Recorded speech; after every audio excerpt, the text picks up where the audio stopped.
Beavers 45. And the second sack of the day. Pac-12 play is officially underway for Oregon State, but one step forward, two steps back for this Beaver squad as the team played some of their best football of the season, only to see an injured Jake Luton out indefinitely. Luton is still down. Scary hit to Jake Luton, the junior quarterback. What does it mean for the rest of the season? Talkin Beavers starts now.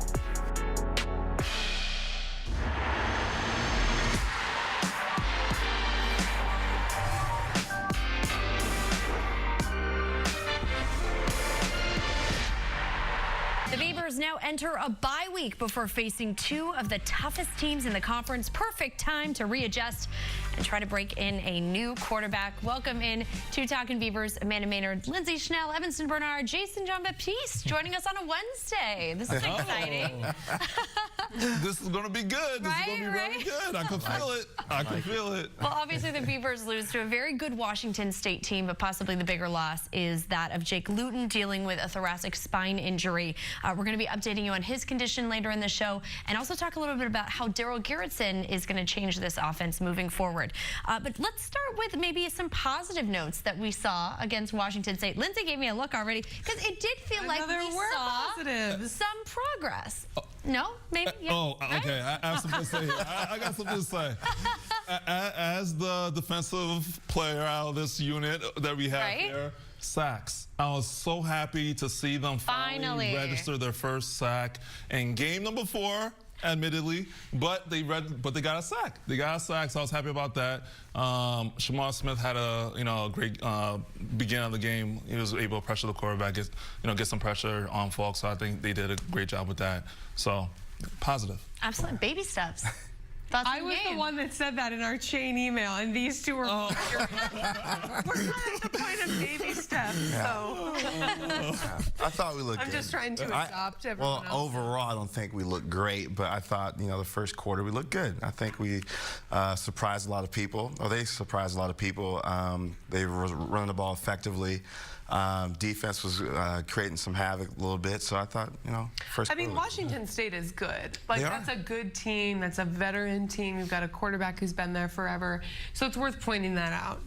I think that their struggles had been worse against Minnesota, against Portland State, these teams that they should have been, beating by a lot. So no, I can see the argument for that. and now a new struggle presenting itself in the injury of Jake Luton just today. Gary Anderson weighing in on that. That's well, I guess we'll see more as time goes on, but that's it's a tough place to be for him, for his family, for all of us, but mostly for him. So, we'll go through that process, and there's definitely going to be a physical recovery from any type of injury like that. And in my opinion, just as my own personal opinion, and it's the healing of getting back on the field is physical and mental in those situations. So he's a tough kid. He'll be ready to jump back out here as soon as they let him, I'm sure, and work through that process. And Luton tweeting after the game, "Thank you to everyone for all the kind messages and support. I will be back." And a look at Jake Luton's loss in our Comcast business class, Built for Service. They said he was back. I mean, he walked out of the hospital. He was back on the team plane, going back with his family.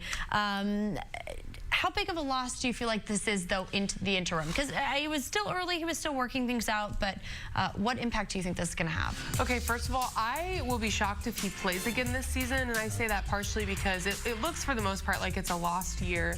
So if they're terrible and he's ready in 4 games, like, what's the point in burning your season? He can probably qualify for a medical red shirt. Yeah, good.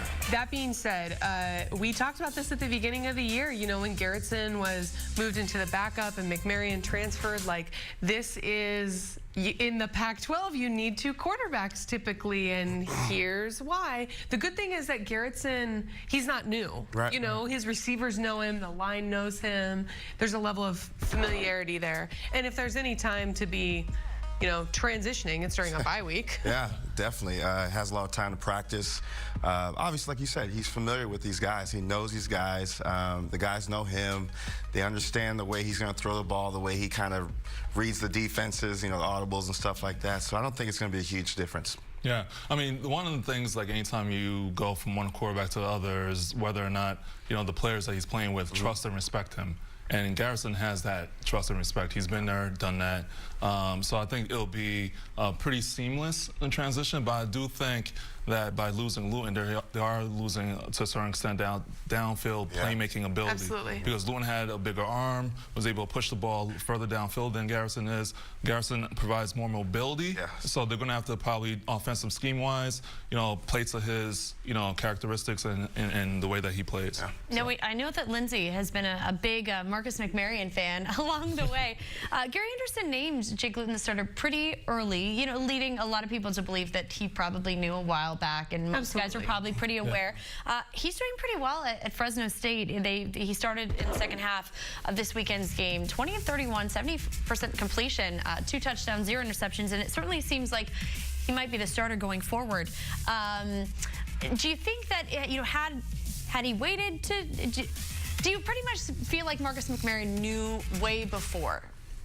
Yeah, I think that he probably realistically could have transferred in January. The fact that he's not on the roster now, that's life, in this day and age where we drool all over these prospects from the time they're 11 years old and know how to throw a football.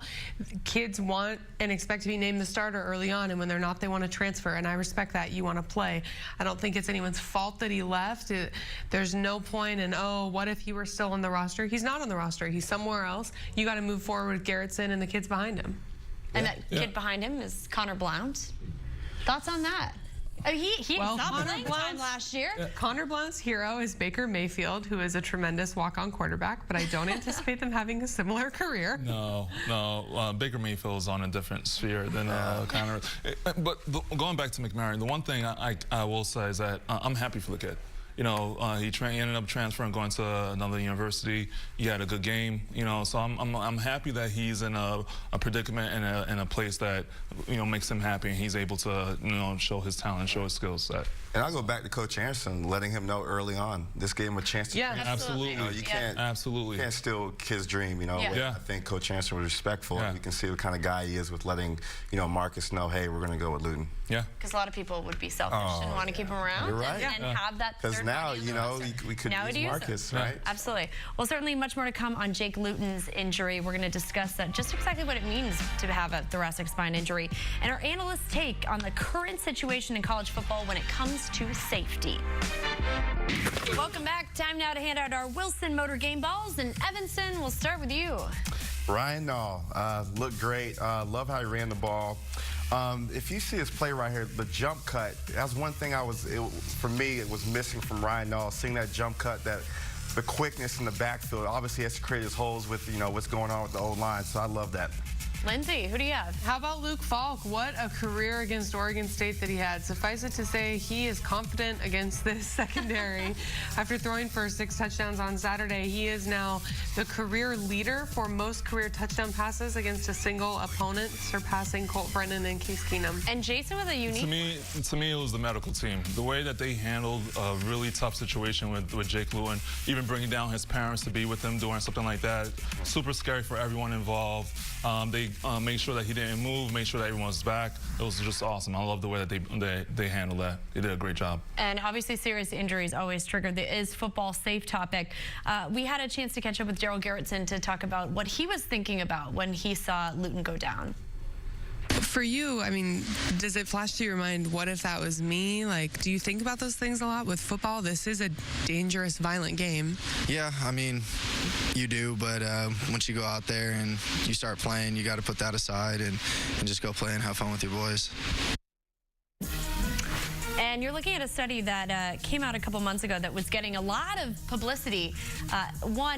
The NFL, of 111 participants, they found that 110 of those had CTE. Of 53 college football players, 48 with CTE. It is important to notice that there is some bias in there because a lot of the studies were coming from families who had already kind of noticed things with family members, different mood disorders, dementia issues as well. But that was something that, again, was getting a lot of... Those players are also older. Sure. Football was not as safe then, and I'm not convinced it's safe now, but I think that's worth pointing out. Yeah.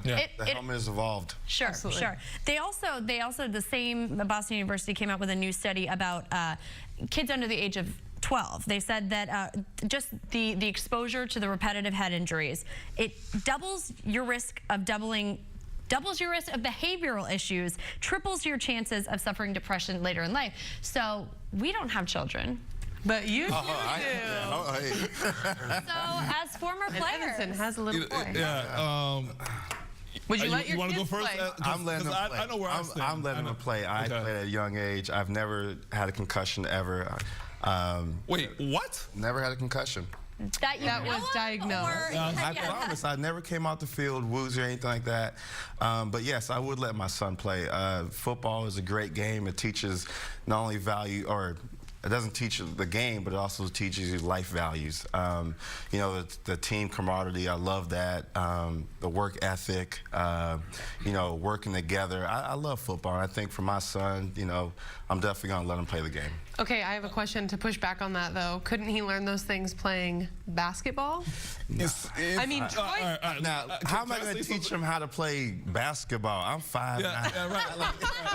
He has no hope. And here's the thing for me. I don't have a son. I have 2 girls. So taking that into consideration, it would be very hard for me as a former player to allow my son to play football. And here's the reason why. For Ev and for myself, we use football as a vehicle to get to where we wanted to go, to uproot us from our situation, to take us places that we never would have gone. I never would have came to Oregon. I'll tell you that. As a Jersey kid, I never would have came to Oregon. Right.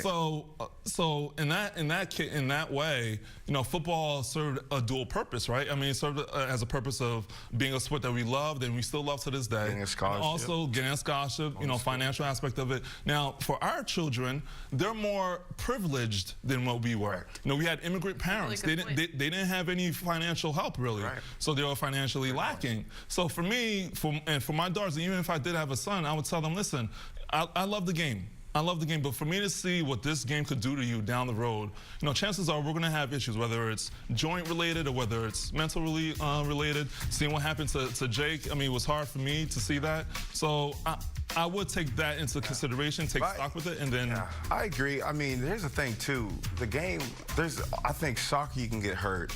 There's way more concussions than soccer. Yeah, there's all these different sports, so we can't just say football is, but I think football is the sexy thing, gets all the attention, we're all worried about that.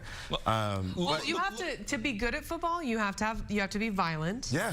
I mean, and the other thing is, like, I agree with you, other sports are, you know, intense. Hockey is a really good example of that. And in a sport where they encourage fighting, you know, at the professional level. But, like, a kid died at Midwestern State over the weekend, you know, led with his head on a tackle, broke his neck.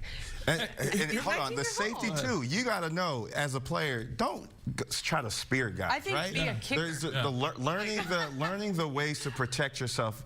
My father used to make me, and my uncle used to make me fall, like learn how to fall, right?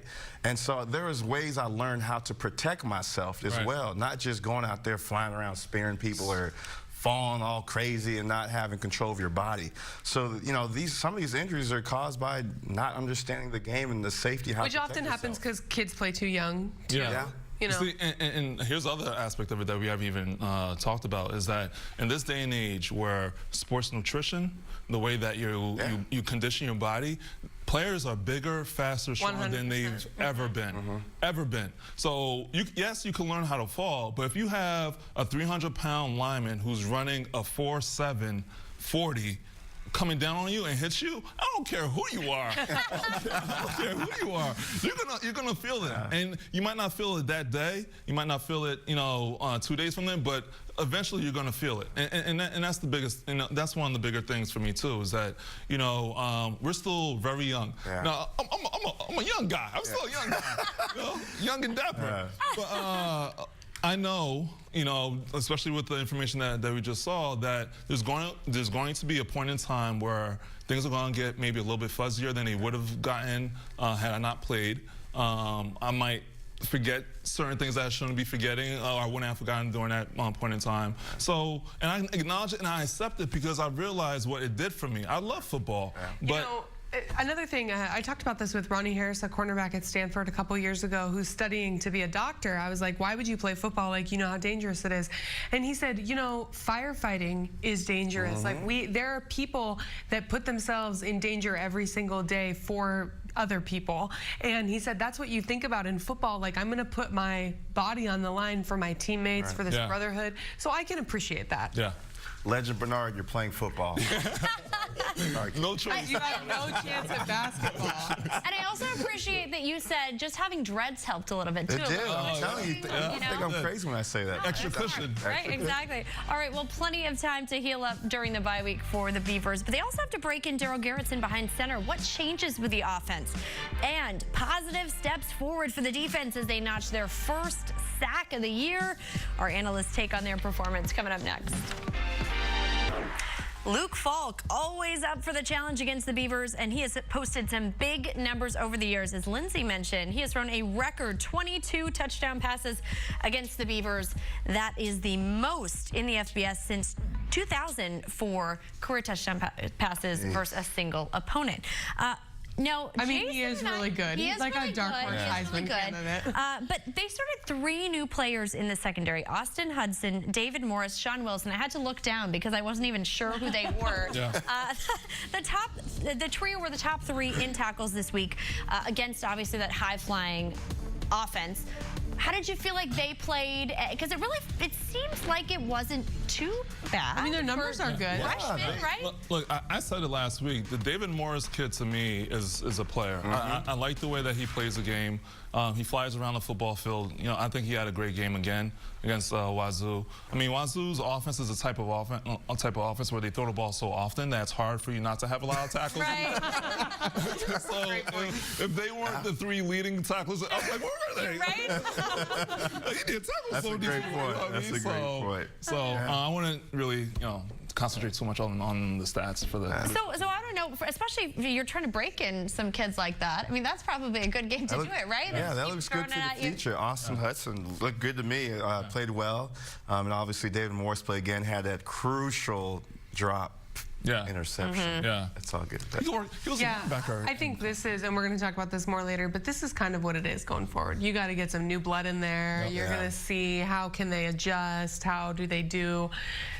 It's about reps at this point because I don't really think it's going to be about wins. It's kind of shocking to me to not see Brandon Arnold out there. Again, another. At all. At all, though. You see, I'm with Linz on this. I think you have to get some of the younger players in there. I mean, we've come to a point now where we have to relegate ourselves to, it's about, getting these young guys some play. I mean, the wins don't seem to be adding up here, and I don't know if it will. So.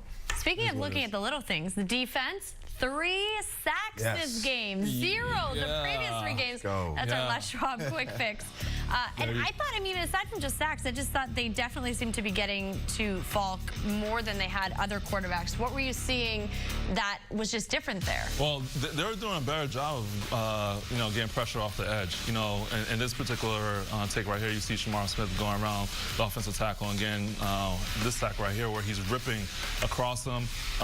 They brought some pressure like they have always done, because that's one of the few times that they've been able to get pressure on these quarterbacks. But I think moving forward, that's what they're going to have to continue doing. Bringing pressure and hopefully getting more pressure off the edge. I think Shamar did great. I really do. I'll throw a little shade out there, though. Okay. They throw the ball 90% of the time. Yeah. So, that's why we had a little more. Action. Yeah, absolutely. It's also worth pointing out that Mike Leach has been furious with his offensive line this season. Sure. But as we talked about, it's going to be about finding positives. For sure. All right, well, still ahead, Ryan Nall finally having a breakout game for the season, the one we'd been hoping for at the start of the season, and he's getting some big honors for his performance. And we get Mike Parker's take on how easily Daryl Garrettson will slide into this offense. Stepping up, Luton now will run. Luton trying to get to the outside, and Luton takes a hit. And Luton is still down. Scary hit to Jake Luton, the junior quarterback. Certainly is scary to see Jake Luton, any player, laying on the ground after a collision like that. And that's a great sign right there from Jake Luton. He's putting his hand up. That's great to see. Well, Jake Luton suffering a thoracic spine injury on Saturday against Washington State. To learn a little bit more about what this means for him and his recovery, we're bringing in Dr. Matthew Michaels of Restore PDX. Thanks so much for joining us. Glad to be here. Just real simply, what does it mean when we hear thoracic spine injury? First, the thoracic spine is the area of the spine where your ribs attach to your spinal column. So anywhere from right here at the base of your neck to the floating ribs in your back. That area is actually pretty robust because the ribs attach. It makes the area very strong. And you brought some slides here, and this is an example of something that would be much more catastrophic, you were saying. Yes, this more than likely is not what happened. This would be a thoracic spine fracture at the lower thoracic spine, but this would involve something like a major motor vehicle accident, and it would result in paralysis. The fact that he is out of the hospital already, went home very quickly without any bracing, suggests that something like this did not happen, not even anything close to this, really. Okay, and then with this one, what are we looking at here? This would be a compression fracture where this vertebra here was trying to collapse. This is something that would normally happen again in a car accident where you're thrown forward into your seatbelt, or a compression where you fall. And again, this would be fairly dangerous, very painful, and probably would not result in him just going home right away. Okay, and then this final one we have. This is more likely, based on what we saw was a helmet hitting him in the back, in the upper spine, where these little bones coming off your back, these are the bones that you can actually feel when you touch your spine. They're called spinous processes. They can crack just like this, where these lines are. Those would be planes of a fracture. And again, we don't know what happened, but this is likely what did happen, because he did go home very quickly, meaning he didn't need to have surgery to secure the area and make sure he didn't have a neurologic injury. So odds are it was something relatively minor like this. And like you mentioned, as he's, gone home quickly, he was able to get on the team plane. What kind of recovery are you looking at with something like that? This could be fairly quick. If it was something like this, and again, we are speculating, this is the kind of thing that once he feels well, once he can throw and his arm works, he does not having pain when he throws the ball, he can return to play at that time. And you seem to think, again, that there really would, this certainly isn't a career-ending injury, it would seem to say. Based on the fact that he's already home, even with a thoracic spine fracture, odds are no. And he could be back playing soon? Fairly quickly, yes. Okay. All right, well, so far Oregon State has said week to week. We'll certainly keep you updated on that. Thanks so much, Dr. We appreciate your time. Very welcome, thank you. The game must go on, and Daryl Garrettson replaces Luton at quarterback. Garrettson play action, throws for the end zone, and it's caught for a touchdown. When you need one, why not just give it to Null? How about Garrettson keeps it and steps in for the touchdown?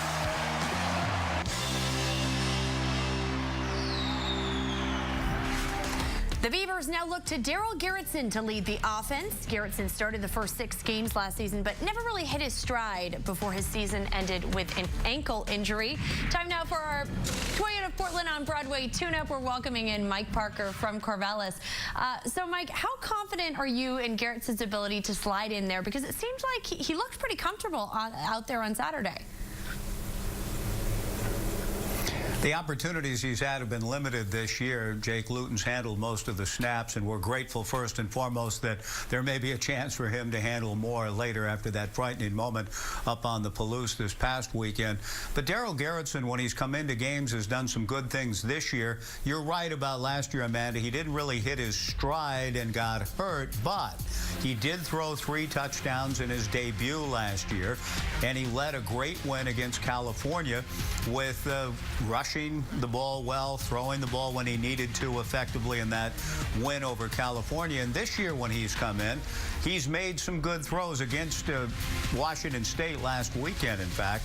I thought he made 2 terrific throws, including the touchdown pass. He had a throw that was called back that had a lot of zip, accurate throw on the sideline to Isaiah Hodgins. It doesn't go into his stats, but it was a strong throw that tells me he's worked a lot on his arm, on his body, on his quarterback mechanics, and we know he's a dangerous runner. So I feel pretty good about Daryl leading an offense that he's pretty familiar with. So a little extra time for this team with the bye this week. What else is going on with the coaches and the team as they get ready for this?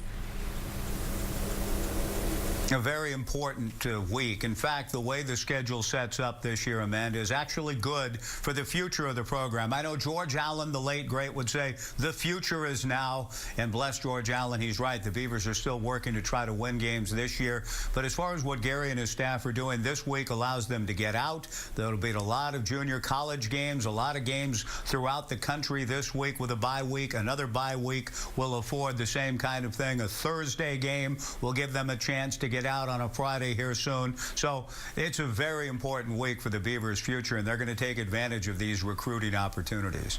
All right. Thanks so much, Mike. So we've gotten Mike's take on Daryl Garrettson. I know you brought up just kind of taking out that long threat aspect of it with Garrison. Yeah.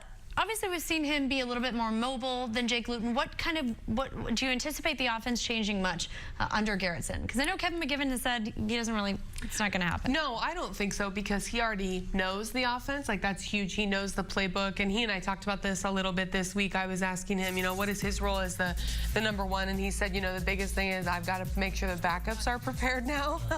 But to me, one thing that'll be different is that it was to Oregon State's advantage that they could bring him in short yardage situation. So now you take that away. Like, Hunter Blount's not coming in to run in for a touchdown. Yeah, the read option is already going to be in that. Right. Yeah, I was going to say, I mean, you know, with Luton, they would run the read option, but as from a defensive standpoint, you know, like, I don't even know why you're faking it. You're going to give him the ball. You know, as a defender, I'm like, come on, dude. Seriously, come on. So with Garrison, you have to be more on edge, because you know that he potentially could keep the ball, which he's done on a number of occasions, and run, you know, towards the edge. So from a defensive standpoint, you kind of have to keep that in mind. So that's good. And they're definitely going to stack the box, right? They're not worried about the deep threat. Yeah, so absolutely. We'll see that again. Yeah. But we'll definitely have, you know, Seth Collins kind of, you know, Seth and Noah kind of, you know, doing those short intramural routes. So that might help out a little bit. How would you rate your faith in Daryl Garrettson? Because he had moments last year. I mean, he had trouble staying upright. That was a big thing. Trouble staying That wasn't his fault. Although sometimes he hangs onto the ball a little long. Okay. But how do you feel he can perform and lead this team? I don't know. It's really hard. They're not good. Like, they are bad. Yeah. So, but I don't think that's his fault. It's a team-wide problem on both sides of the ball. So how much faith do I have? Not a ton, but even before the season, I didn't anticipate that they would beat Washington or USC. Right. Sure. So. Yeah, you see, and that's what I was going to say too. So your question is how much faith? Well, let's see who they're playing. You know, it's depending on who they're playing. So they're playing Washington, USC. But are any of those upsets that we talked about still possible, or we're just saying? Well, I will say that Stanford doesn't matter. Yeah, Stanford doesn't look good. Sure, I think we got a shot. But Cal is looking. Cal's they're looking good. Yeah, maybe we thought. Justin Wilcox, coach of the year in the country right now. He's looking good. So how about the depth at that position? How concerned are you about depth at Because last year, the only reason that Connor Blount was able to come in and do stuff well is that no one had any film of him. He wasn't even on the TV roster. Like, no one knew who this kid was. So he caught everyone by surprise. That's not going to happen this season. No, not this year. Yeah, and I mean, they don't have any depth. I mean, concerned? Yes. Because they don't. I mean, they could do what PSU did and maybe throwing a wide receiver. Ray Collins, yes. There you go. That'd be awesome. Because I can't even think. It was Aiden, and I can't even tell you what the third's last name is. That's where we're at, right? Yeah. All right, well, still ahead. We're going to talk about how we're redefining success for this team. We'll discuss that, and up next, headlines with Lindsay.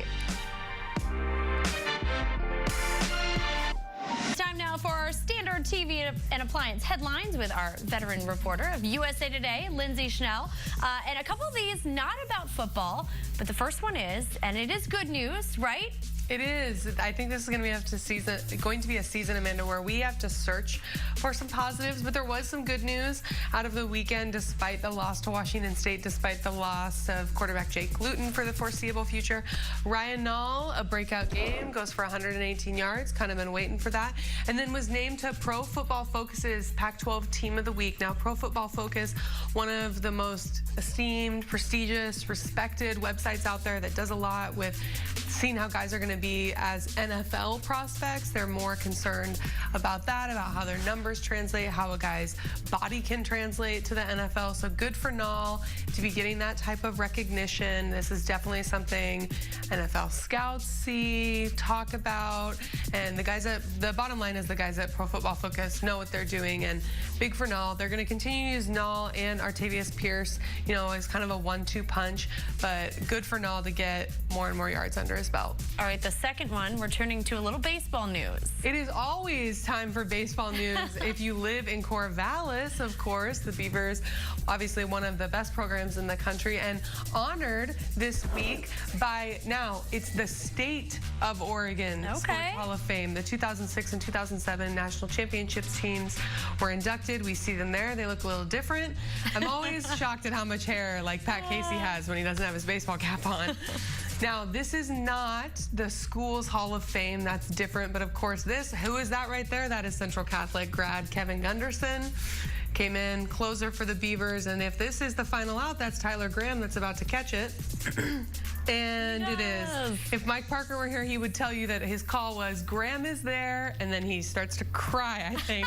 The Beavers are the national champions. But obviously huge for that program to get that recognition. Awesome to see so many of those guys back. Kind of weird, you know, Darwin Barney will forever in my mind be like 21 years old, leading the Beavers to back-to-back titles. Now he's like married, has kids, but awesome for the program to be acknowledged in that way. And we're just talking about the NBA season getting underway, but now here comes the basketball season. The men's basketball schedule got released this week. Pac-12 schedule, they had released their non-conference schedule earlier, but Pac-12 schedule got released, days, times, and you find out now in this weird Pac-12 schedule who the Beavers are going to miss. So they are not going to go to Colorado and Utah. Those guys, the mountain schools, will come here, and then the Bay Area schools will come here. Oregon State will not go on the road to the Bay Area. However, Arizona, who is projected as a top 3 team going into the season, Oregon State will have to play them twice. You see that? Pac-12 play will start with Colorado, of course, highlight the Civil War, the Dam City Classic. I think a lot of people are excited for basketball season, given what's going on with football, and should be better. Trace Tinkle, finally healthy. Trace Tinkle, back in the mix. Some interesting new pieces. Little be positive. Ethan Thompson, Stevie Thompson's brother. Absolutely. All right, well, back to football in just a minute. A little bit later in the show, we're going to be breaking down how we will be grading this team moving forward, and what our analysts say about the Beavers' bowl game or bust mantra. Yeah, it's absolutely bowl game or bust. You know, that's just how we are. Our mindset. You know, we're super prideful. So I mean, if we don't go to a bowl game, then that's bad. That's really bad. As a team, we just feel like we want to come into every game and we expect to win. And I mean, I think I speak for everybody when I say I want to win every game. Falk from the end zone, tip, Morrow, wrapped up, breaks the tackle, and a safety for the Oregon State defense. Protection breaks down, and he is sacked for a 3rd time today. Well, you prepare and to get yourself in a position to compete physically every single week, and in turn, I think that allows you to expect to win. So I would expect our kids to say, we expect to win every game. Now, they're not going to say they're going to win every game, but they expect to win every game. So I like that attitude. I like that part of that conversation that you had with them. I thought it was cool. They were taking that ownership. Because the bottom line in this game that we play, football, if you get to 6 wins in this league, it's good. You get rewarded. And 7, you get rewarded again. Well, we are checking out the Beavers' remaining schedule with our best foot forward, brought to you by the Good Feet store. We were talking about it a little bit. Again, here's a look at what they have still left on their plate when they come back from the bye.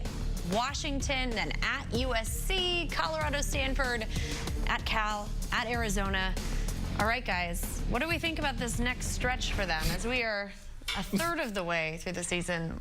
Lindsay just is. We just need to win 5 more games for the bowl game. What are you talking about?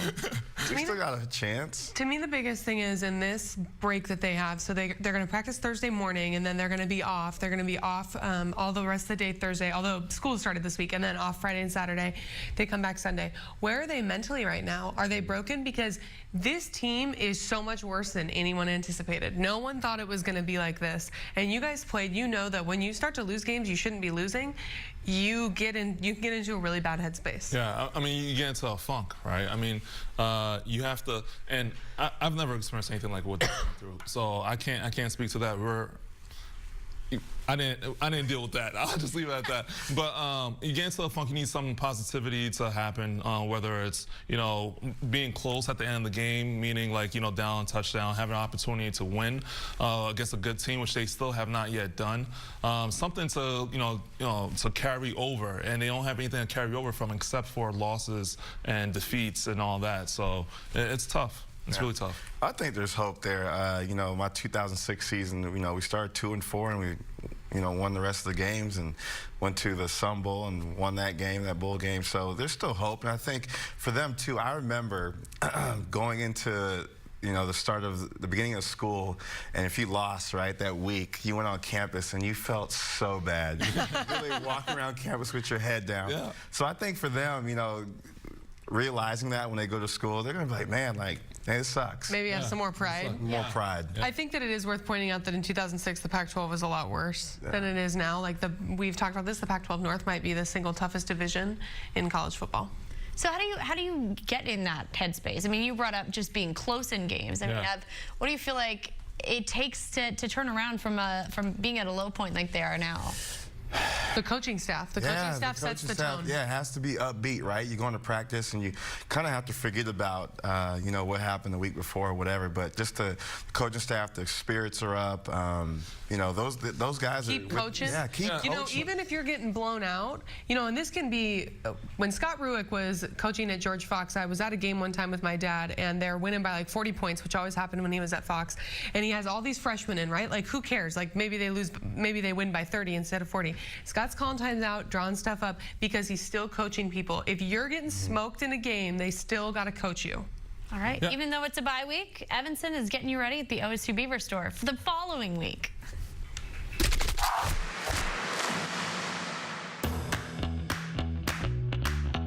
Hey guys, at the OSU Beaver store on campus. Here we go. We got the onesies for the little guys. We're obviously in the kids section, so we got them covered. And then we got the polo right here. Check this out. Really cool. And then we got the varsity Letterman jacket for the little ones. Doesn't get any better than this. I wish they made my size. And then over here, we got the youth covered. Check that out. Nice little hoodie. Can definitely layer up with that one. It's almost getting to that time of season.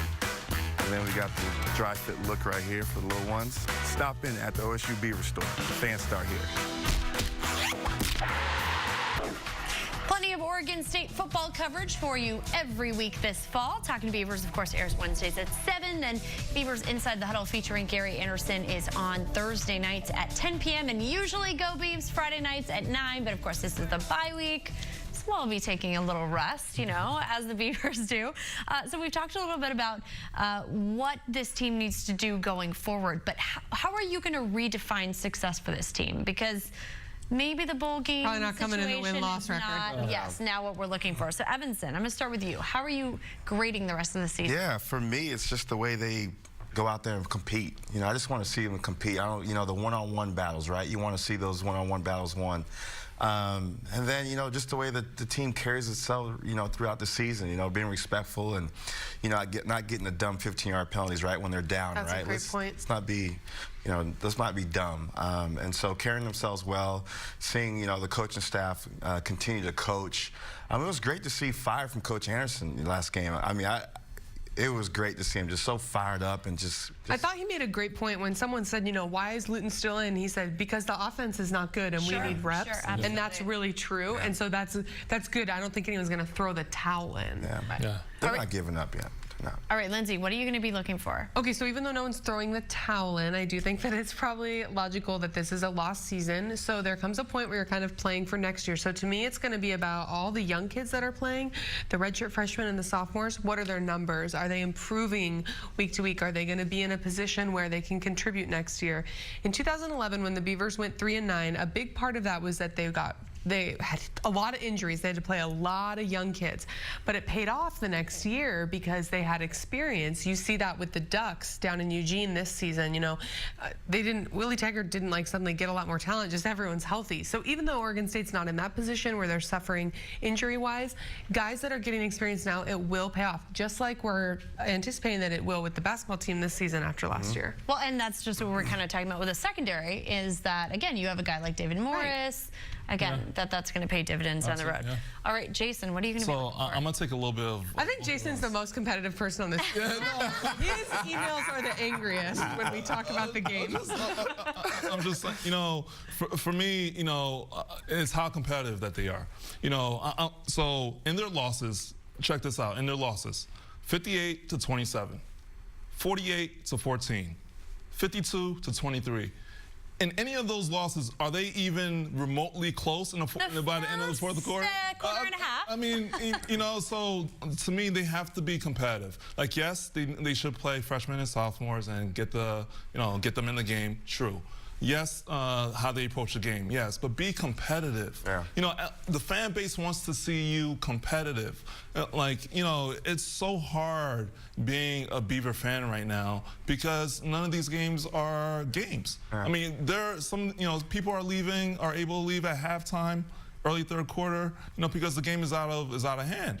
You know, so if you're competitive with some of these bigger teams like, you know, the Washingtons or the USCs, Stanfords, some of these other universities that they're going to be playing, then to me, that's a win.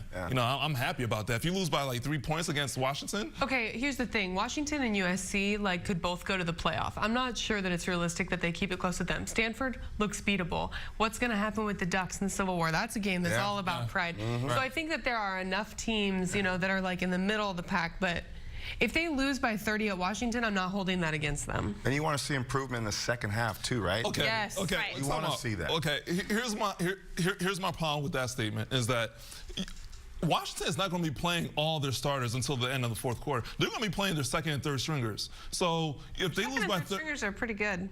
Come on. I mean. And at USC, everyone's a 5-star. That's true.